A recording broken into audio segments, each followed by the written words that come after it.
बिस्मिल्लाहिर्रहमानिर्रहीम। अस्सलाम वालेकुम students, my name is Mohammad Usman Salim. I am from UGI chemistry department. Students, first year chemistry chapter 8 exercise हमने start की थी और लास्ट लेक्चर में हमने 6 क्वेश्चन तक अपनी डिस्कशन कंप्लीट की थी।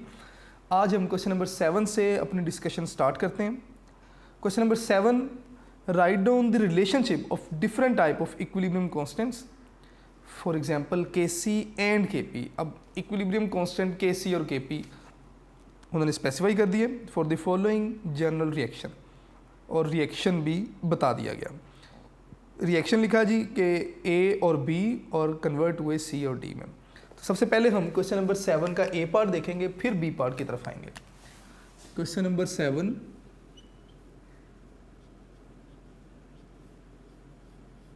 और इसका ए पार्ट हम डिस्कस कर रहे हैं।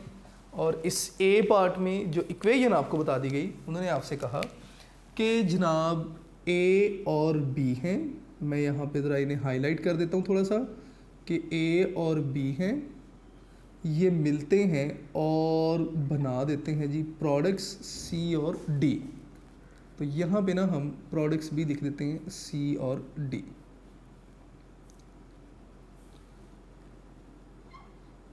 लें जी सी प्लस डी। उन्होंने आपसे कहा कि let number of mole of A is small a, small b, small c और स्मॉल डी। आपने क्या करना है, आपने इसके लिए के सी भी बताना है, के पी भी बताना है, और के सी और के पी के दरमियान आपने रिलेशनशिप भी डिस्कस करना है। तो आइए सबसे पहले इसके लिए ना हम के सी की इक्वेशन लिखेंगे। के सी किसके इक्वल होगा? तो के सी आपके पास इक्वल होगा किसके जी? Concentration of product of concentration of products and product of concentration of reactants. मेरी कोशिश होगी कि जो कलर्स हमने रिएक्टेंट प्रोडक्ट्स लिखने के लिए यूज़ किए वही कलर यूज़ करूं ताकि आपको भी समझने में आसानी हो। ऊपर हम पहले प्रोडक्ट्स लिखेंगे और उसके बाद नीचे फिर हम क्या करेंगे, रिएक्टेंट्स लिखेंगे। तो ले जी, प्रोडक्ट्स में आपके पास क्या है, सी और डी है। तो मैंने यहाँ पे सी लिख दिया और यहाँ पे मैंने डी लिख दिया। और जो इनके कोएफिशिएंट हैं इन्हें हम क्या करेंगे, पावर बना देंगे। तो सी की पावर स्मॉल सी और डी की पावर स्मॉल डी। इसी तरह रिएक्टेंट्स में हमारे पास ए और बी हैं। मैंने यहाँ पे ए लिख दिया और ये मैंने बी लिख दिया। ए की पावर स्मॉल ए होगी और बी पावर स्मॉल बी। तो हमने यहाँ पे स्मॉल ए लिख दिया और ये स्मॉल बी लिख दिया। ये आपके पास इम्प्रेशन होंगे, एक्सप्रेशन होंगे, के सी एक्सप्रेशन। अब नेक्स्ट हमने क्या करना है, हमने के पी के एक्सप्रेशन भी लिखने हैं। के पी हम तब लिखते हैं मोस्टली अगर हमारे पास जो रिएक्शन है वो गैसियस फेज में हो। गैस मॉलिक्यूल्स कोलाइड करते हैं with the walls of container, pressure apply करते हैं, और अगर आप in term of pressure equilibrium देखना चाह रहे हो तो उसे आप के पी कहते हैं। ठीक है, तो के पी के लिए मैं इस तरह लिखूँगा कि के पी आपके पास इक्वल होगा pressure of products into pressure of reactants. मैंने यहाँ पे प्रेशर ऑफ रिएक्टेंट्स बी लिख दिया, ए और साथ में बी।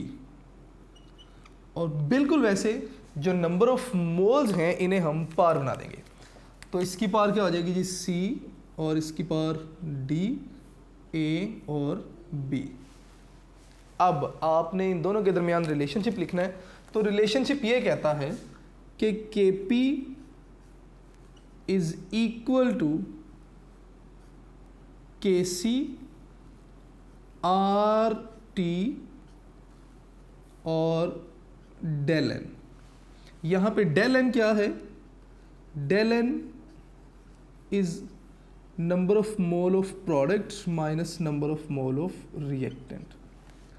अगर डेल एन ज़ीरो के इक्वल हो, if del N equal to zero, तो इस केस में के पी आपके पास इक्वल हो जाएगा जी किसके, के सी के। तो ये दो रिलेशंस बनेंगे ठीक है, के पी और के सी के। ये रिलेशन कब है? जब डेल एन, या आप ये कह सकते हैं कि number of mole of product is not equal to number of mole of reactant. और ये रिलेशन कब होगा? जब number of mole of product और number of mole of reactant क्या होंगे? इक्वल होंगे। मैं यहाँ पे लिख देता हूँ कि number of mole of product equal होंगे number of mole of reactant के। तो ये आपके पास रिलेशन होगा दोनों के दरमियान। क्वेश्चन नंबर 7 का बी पार्ट देखेंगे जी। Decide the comparative magnitude of K C and K P for the following reversible reaction. अब नीचे आपको कुछ रिएक्शन बता दिए गए, अमोनिया की सिंथेसिस बताई गई है आपको, और इसके अलावा डिसोसिएशन ऑफ PCl5। उन्होंने आपसे कहा कि डिसाइड कीजिए कि के पी और के सी जो है इनके दरमियान जो है वो रिलेशन क्या होगा। तो क्वेश्चन नंबर 7 बी पार्ट मैं यहाँ पे सॉल्व कर देता हूँ। क्वेश्चन नंबर 7 और इसका बी पार्ट है बेटे। और बी पार्ट में भी हमें 2 पार्ट्स बता दिए गए। पहला पार्ट ए पार्ट है, और ए पार्ट के लिए हमने के पी के सी के दरमियान रिलेशन डिस्कस करना है, तो that is synthesis of ammonia. B का ए पार्ट में यहाँ पे लिख रहा हूँ, which is synthesis of ammonia. तो अमोनिया को हम कैसे सिंथेसाइज करते हैं, मैं कंडीशंस वगैरह लिखने की बजाय ना मैं डायरेक्ट रिएक्शन की ही बात करूँगा। अगर आप देखें ना तो हम लिखते हैं जी कि N2 + 3H2 ये रिएक्ट करते हैं, और रिएक्ट करने के बाद ये हमारे पास क्या बनाएंगे? ये बना देंगे जी 2NH3। मैं यहाँ पे लिख देता हूँ जी कि 2NH3, और ये 2NH3 बना, ये वापस अमोनिया प्रोडक्ट्स में जाती है और क्या करते हैं जी? नाइट्रोजन और हाइड्रोजन बनाते हैं। अब इसके लिए ना अगर हम केसी एक्सप्रेशन लिखने जाएं तो केसी एक्सप्रेशन हमारे पास क्या होंगे? मैं यहाँ पे लिख देता हूँ कि केसी हमारे पास इक्वल होगा जी वही बात के products of concentration of products by products of concentration of reactants. लें जी, मैं यहाँ पे लिख दिया, और इसी तरह रिएक्टेंट्स के लिए भी हम यहाँ पे ना मेंशन कर देंगे।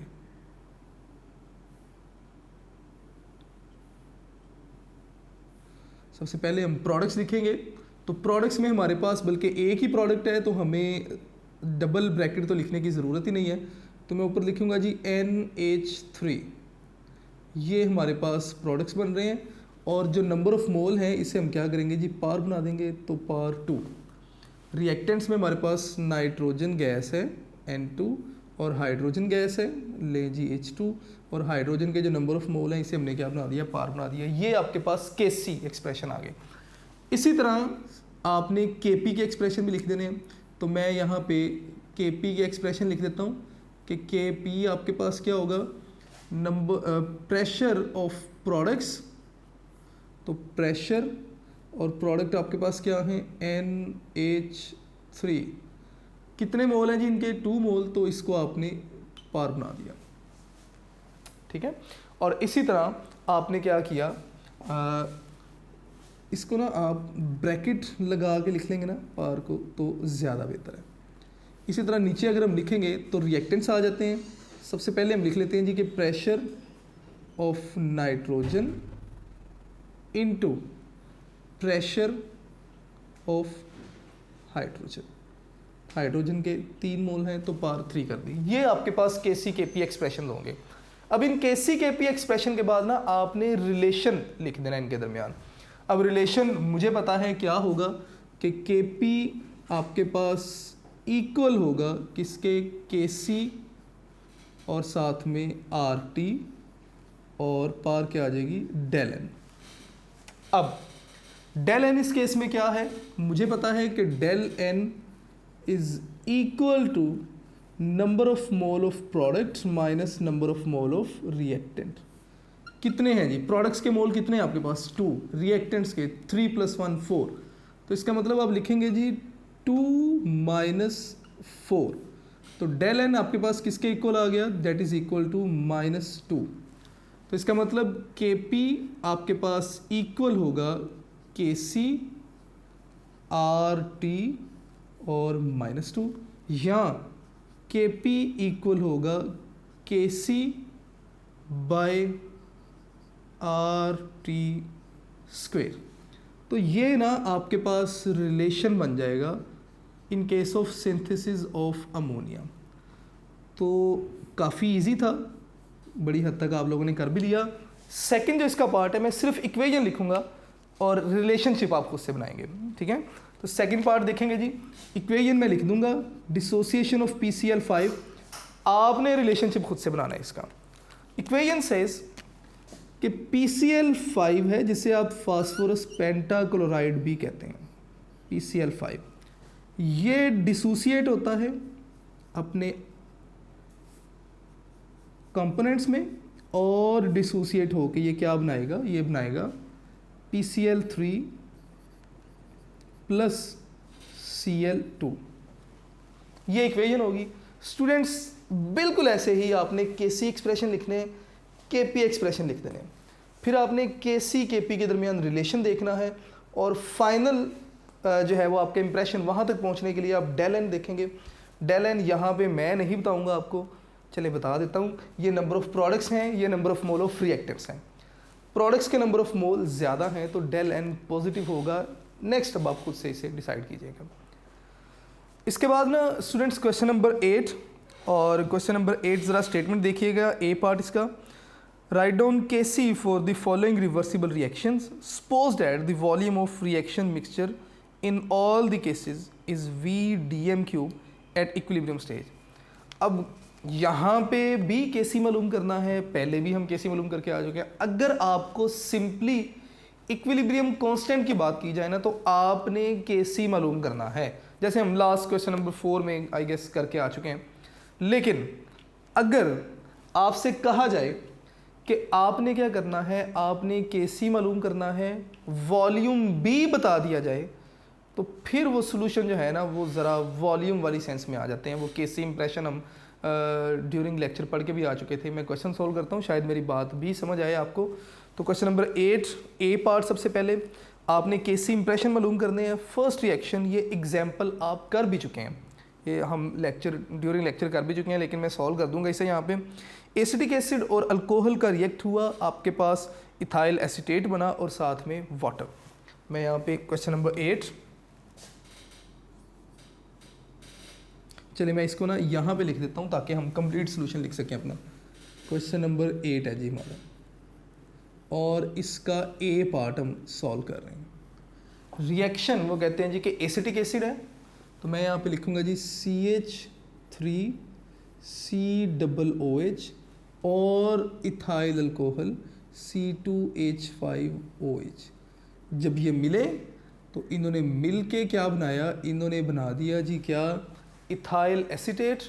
मैं यहाँ पे लिखूँगा जी CH3COOC2H5 और साथ में ना वाटर है, मैं यहाँ पे वाटर लिख देता हूँ।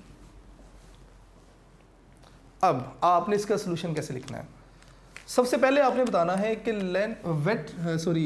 लेट या व्हेन T इक्वल था 0 के, जब टाइम नहीं गुजरा था जी, जब जब टाइम 0 था, मतलब रिएक्टेंट्स ने अभी रिएक्ट करके प्रोडक्ट्स में कन्वर्ट नहीं हुए, तो लेट कि जो आपके पास एसिटिक एसिड है इसकी कंसंट्रेशन नंबर ऑफ मोल क्या है A, अल्कोहल के नंबर ऑफ मोल B, और जो प्रोडक्ट्स बने 0 हैं जी।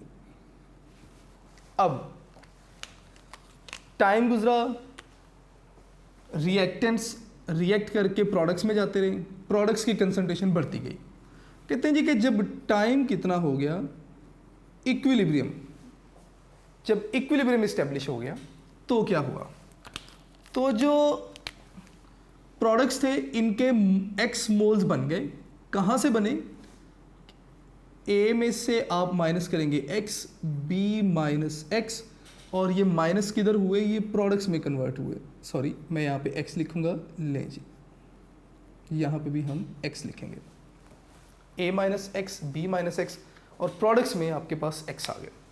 अब कुछ इस तरह से नेक्स्ट देखेंगे जी हम। अब आपने करना क्या है, आपको स्टेटमेंट में बता दिया कि इनका जो वॉल्यूम है VDM³ है। तो अब आप क्या करेंगे, वॉल्यूम से डिवाइड करें फॉर कंसंट्रेशन। मैं यहाँ पे लिख देता हूँ as concentration is equal to number of mole by volume. तो आपने भी कंसंट्रेशन मालूम करनी है, तो आप भी क्या करें, आप इनके नंबर ऑफ मोल्स को वॉल्यूम के साथ डिवाइड कर दीजिए, आपके पास सबकी कंसंट्रेशन आ जाएगी। तो आप लिखेंगे जी A minus X by V, B minus X by V और x बाई वी, और इसी तरह वाटर के लिए भी x बाई वी। अब आपने क्या करना है, ये आपके पास बेटे रिएक्टेंट्स हैं, ठीक है, और इसी तरह ये आपके पास सेकंड क्या हैं, प्रोडक्ट्स हैं।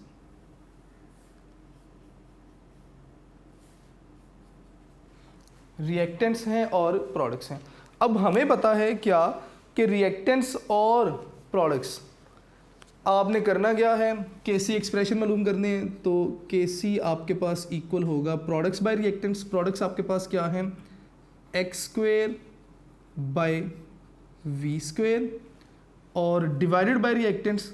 तो मैं ना इसको आपकी आसानी के लिए कुछ इस तरह लिख देता हूँ कि x² by v² divided by a minus X into b minus X divided by v²।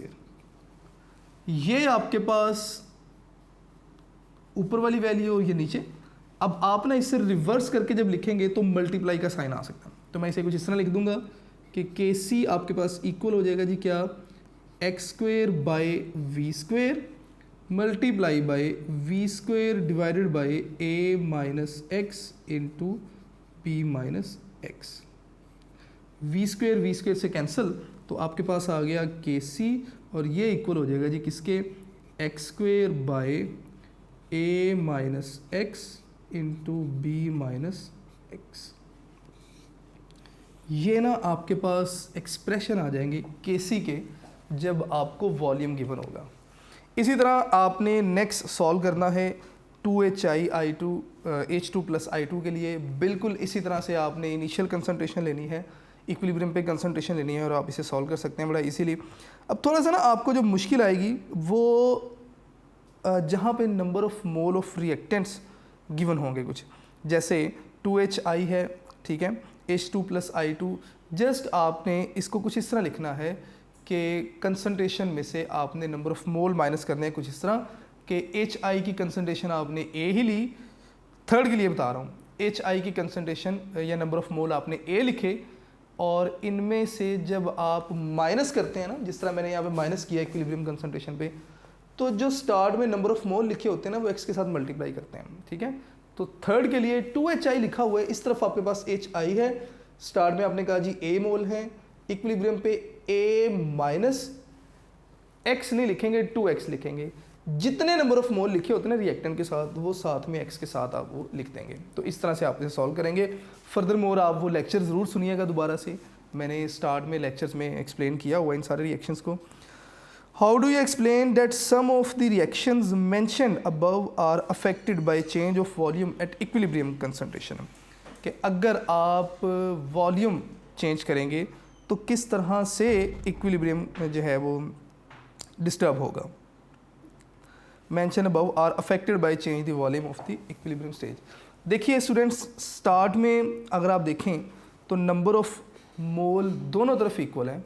वो रिएक्शंस जिनमें नंबर ऑफ मोल्स इक्वल होंगे, उस रिएक्शन का वॉल्यूम चेंज करने से इक्विलिब्रियम पर कोई इफ़ेक्ट नहीं आता, केसी पर कोई इफ़ेक्ट नहीं आता। आप देख भी सकते हैं केसी में कहीं भी वॉल्यूम इंप्रेशन नहीं लिखे हुए। हाँ जी, वो रिएक्शन जिनमें वॉल्यूम मौजूद होगा, जिनमें वॉल्यूम के इंप्रेशन लिखे होंगे, उनमें अगर आप वॉल्यूम चेंज करते हैं तो केसी पर इफ़ेक्ट आएगा। किस तरह से इफ़ेक्ट आएगा आप आंसर में देख सकते हैं। अगर वॉल्यूम ऊपर लिखा है, आप वॉल्यूम बढ़ाएंगे केसी की वैल्यू बढ़ेगी, और अगर वॉल्यूम नीचे आएगा, वॉल्यूम बढ़ाएंगे केसी की वैल्यू कम होगी। इस तरह से आप अपने आंसर गेस कर सकते हैं। क्वेश्चन नंबर 8 का बी पार्ट भी हो गया। क्वेश्चन नंबर 9 पे आएंगे। Explain the following to application of equilibrium constant, give examples. Direction of reaction और इसके अलावा extent of reaction. Students KC को देखते हुए ना हम डायरेक्शन ऑफ रिएक्शन गेस कर सकते हैं। फॉर एग्जांपल हमें पता है किसी रिएक्शन की केसी वैल्यू 5 है, एक कोई रिवर्सिबल रिएक्शन जिसकी केसी की वैल्यू 5 है एट सम टेम्परेचर। हमने क्या किया, हमने रिएक्शन स्टार्ट करवा दिया, फिर हमने कुछ टाइम के बाद रिएक्शन मिक्सचर में से कंपोनेंट लिए, केसी की वैल्यू मालूम की। लेट्स सपोज कुछ टाइम गुजरने के बाद हमारे पास केसी की वैल्यू 3 आ रही है। तो 3 वैल्यू ये बताती है कि केस अभी रिएक्शन फॉरवर्ड डायरेक्शन में जाएगा। इसका मतलब केसी की वैल्यू हमें बताती है कि रिएक्शन किस डायरेक्शन में जाएगा। अगर किसी रिएक्शन का अगर आप केसी वैल्यू पता है आपको और वो रिएक्शन आप स्टार्ट करवाते हैं और रिएक्शन स्टार्ट करवाने के बाद कुछ देर बाद आप रिएक्शन मिक्सचर में से कुछ कंपोनेंट लिए और केसी मालूम करना चाहा at some time, not at equilibrium, at some time. अब किसी टाइम पे वो जो केसी आप मालूम कर रहे हैं जिसे रिएक्शन क्वोशिएंट भी कहते हैं, अगर उसकी वैल्यू जो रिएक्शन की अपनी असाइंड केसी वैल्यू है उससे कम है तो इसका मतलब ये वैल्यू भी बढ़ेगी, यानी कि रिएक्शन फॉरवर्ड डायरेक्शन में जाएगा। अगर वैल्यू कम आ रही है तो रिएक्शन रिवर्स डायरेक्शन में जाएगा, और अगर इक्वल है तो इसका मतलब केसी यानी कि इक्विलिब्रियम इस्टेब्लिश हो चुका। इसी तरह extent of reaction, KC value हमें यह भी बताती है कि कोई रिएक्शन का इक्विलिब्रियम कहाँ तक जाने के बाद इस्टेब्लिश होगा। फॉर एग्जांपल किसी रिएक्शन की केसी वैल्यू बहुत कम है, तो इसका मतलब अभी रिएक्शन स्टार्ट हुआ ही था तो साथ ही इक्विलिब्रियम इस्टेब्लिश हो गया, यानी कि रिएक्शन बड़ी कम हद तक आगे चला अभी और इक्विलिब्रियम इस्टेब्लिश हो गया। ठीक है ना। एक्सटेंड का मतलब किस हद तक रिएक्शन चला अभी। अगर केसी की वैल्यू बहुत बड़ी है तो इसका मतलब रिएक्शन तकरीबन कंप्लीट होने वाला था और इक्विलिब्रियम इस्टेब्लिश हो गया। और अगर केसी की वैल्यू 1 में है, ठीक है ना, तो इसका मतलब कि रिएक्शन अभी मिड में था और इक्विलिब्रियम इस्टेब्लिश हो गया। जितने रिएक्टेंट्स हैं ऑलमोस्ट उतने ही प्रोडक्ट्स हैं। तो ये बेटे क्वेश्चन नंबर 9 था आपके पास। क्वेश्चन नंबर 10 देखेंगे जी। Explain the following with reason. अब आपने इनके आंसर्स बताने हैं। The change of volume disturb the equilibrium position for some of the gaseous phase reaction but not the equilibrium constant. अब ये बातें डिटेल में डिस्कस हो चुकी हैं कि जब आप इक्विलिब्रियम, ये ली शैटलियर प्रिंसिपल से रिलेटेड क्वेश्चन है सारे। इक्विलिब्रियम पोजीशन पर अगर आप क्या करते हैं, वॉल्यूम या प्रेशर चेंज करते हैं तो होता क्या है, इक्विलिब्रियम की पोजीशन डिस्टर्ब होती है, लेकिन पोजीशन के डिस्टर्ब होने से इक्विलिब्रियम कांस्टेंट की वैल्यू डिस्टर्ब नहीं होती। ये लास्ट में मैंने आपको टेबल बना के बताया भी था सारा। बी पार्ट देखेंगे। The change of temperature disturb both the equilibrium position and the equilibrium constant of a reaction. अगर आप टेम्परेचर चेंज करेंगे तो इक्विलिब्रियम पोजीशन तो चेंज होगी, साथ में ना इक्विलिब्रियम कांस्टेंट की वैल्यू भी चेंज हो जाती है। क्यों? बी पार्ट था 10 का। The change of temperature disturb both the equilibrium position and the equilibrium constant of a reaction. तो स्टूडेंट्स इसमें हमने डिस्कस भी किया था कि टेम्परेचर चेंज करने से इक्विलिब्रियम कांस्टेंट की पोजीशन तो चेंज होती ही है, लेकिन टेम्परेचर चेंज करने से ना जो प्रोडक्ट्स हैं उनकी फॉर्मेशन ज़्यादा हो जाती है। तो जब प्रोडक्ट्स चेंज होंगे तो ओबियसली हमें पता है कि प्रोडक्ट्स चेंज होंगे तो केसी की वैल्यू भी क्या होगी, चेंज होगी। तो इस तरह चेंज इन टेम्परेचर दोनों, यानी कि प्रोडक्ट्स और जो है ना केसी की वैल्यू और केसी की पोजीशन दोनों में चेंज आता है टेम्परेचर के चेंज होने से। सी पार्ट देखेंगे सॉल्युबिलिटी। अच्छा, उसके बाद solubility of glucose in water is increased by increasing the temperature. ये क्वेश्चन मैंने आपको क्लास में करवाया था लेक्चर के दौरान, तो ये आपका होमवर्क है, आपने इसे खुद से देखना भी है। मैंने एक ग्लूकोज की एग्जांपल लिख के आपको टेम्परेचर इफेक्ट में सारी ये बातें बताई भी थी। नेक्स्ट आगे चलते हैं। What is an ionic product of water? How does this value vary with the change in temperature? Ionic product क्या था, ये कंप्लीट लेक्चर है उसके ऊपर। किस तरह ये 75 टाइम इंक्रीज़ हो जाता है जब टेम्परेचर को 0 से 100 यूनिट हम इंक्रीज़ करते हैं। ये सारी बातें मैंने लेक्चर के दौरान आपसे डिस्कस की भी थी। तो क्वेश्चन नंबर 11 का ए पार्ट आप खुद से करेंगे। बी पार्ट देखें। What is the justification for the increase of ionic product with temperature? जैसे जैसे टेम्परेचर बढ़ाएंगे आयनिक प्रोडक्ट बढ़ेगा।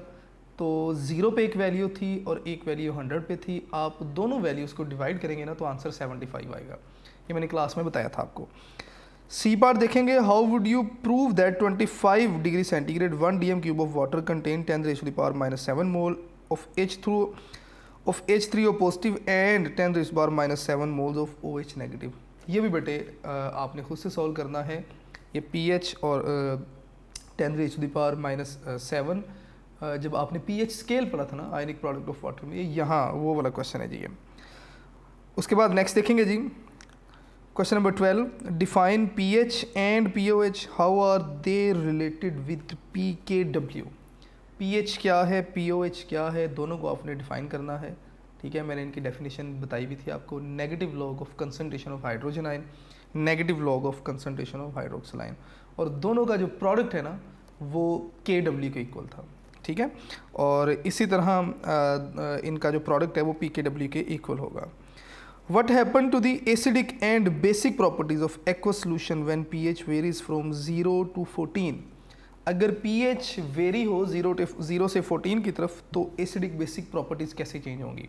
मेरा ख्याल है कि ये आंसर आपको खुद ही समझ आ जाना चाहिए कि 7 पे कोई भी सोल्यूशन न्यूट्रल होता है, 7 से नीचे एसिडिक और 7 से ऊपर बेसिक। तो इसका मतलब जैसे जैसे 7 से 0 की तरफ आएंगे एसिडिक स्ट्रेंथ बढ़ती जाएगी। 0 पे जो है वो एसिडिक स्ट्रेंथ बहुत ज़्यादा होती है, हाईली एसिडिक, और 0 से जैसे जैसे आप वापस जाएंगे 3 पे आके मॉडरेट एसिडिक है, और 7 तक आते आते न्यूट्रल।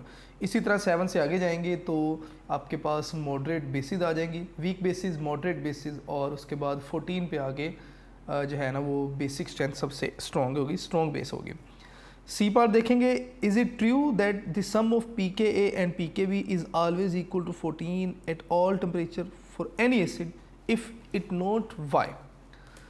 वैसे तो pKa और pKb का जो सम है वो 14 ही होता है एट 25 डिग्री सेंटीग्रेड, लेकिन अगर आप टेम्परेचर चेंज करते हैं तो pKa और pKb का सम 14 नहीं रहता, चेंज हो जाता है।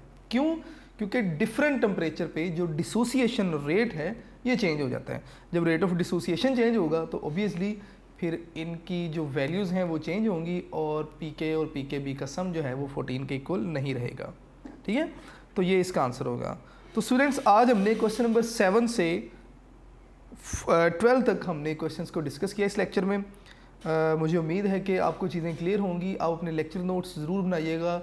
आपने लिखना किस तरह से है इसके लिए यूनिक नोट्स को फॉलो कीजिएगा। इंशाल्लाह नेक्स्ट लेक्चर में हम नेक्स्ट टॉपिक डिस्कस करेंगे। अस्सलाम वालेकुम।